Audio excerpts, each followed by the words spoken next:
Air marshal साहब, जो अफगान हमारे भाई हैं जी, हमारा उनसे बहुत ताल्लुक वास्ता है, नेबर है हमारे, लेकिन 47 से लेकर 14 अगस्त 1947 से शुरू करके आज तक कभी वो हमारे दोस्त रहे नहीं है। तो पाकिस्तान की रुकनियत की मुखालफत उन्होंने की, खाद यहाँ जो धमाके करती थी वो आपके सामने है, जो कुछ ये गनी साहब, अशरफ गनी साहब की वो कर रही थी, कारज़ई साहब जो कुछ कर रही थी, सब कुछ हमारे सामने है। तो we have a long history. Coming now to the ceasefire, अब ख्वाहिश मेरी भी है, आपकी भी है, सबकी ख्वाहिश है कि ये सीज फायर होल्ड करे, एंड दे आर एक कॉन्क्रीट मैकेनिज्म जिनकी इन्होंने बात की, मॉनिटरिंग और वेरिफिकेशन की, वो अब डिफाइन होगा इन दी 25 अक्टूबर मीटिंग, जब इस्तांबुल में इकट्ठे होंगे कि इसको मॉनिटर, वेरीफाई और इंश्योर कैसे किया जाए।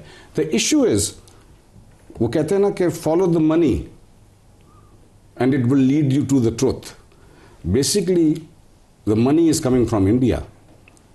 अगर आपने नेगोशिएट करना है किसी के साथ या किसी ने नेगोशिएट करना है, तो that has to be done with India. India is not going to stop funding.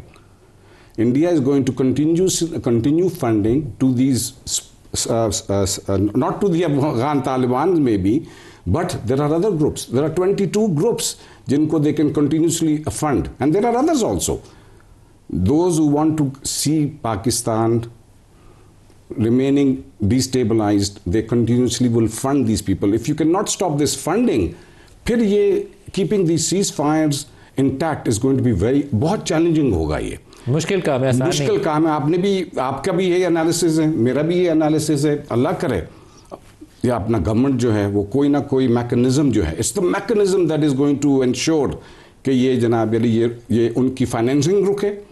Financing नहीं रुकेगी सर, इंडिया क्यों रोकेगा? अगर नहीं रुकती तो नहीं रुकेगी, then we are not talking to the Canadian soil के ऊपर असैसिनेशन कर सकते हैं, जो आपकी दुबई में बैठ के और लंदन में बैठ के पाकिस्तान में असैसिनेशन करवा सकते हैं, तो उनको टीटीपी या दाइश को या वो ईस्ट तुर्किस्तान इस्लामिक मूवमेंट को पैसे देते हुए तकलीफ होगी? वो देंगे पैसे। फंडिंग जो है, जब तक फंडिंग नहीं रुकती, it's very difficult to control this. Barrister Umair नईं साहब, आपको भी वेलकम करता हूँ सर।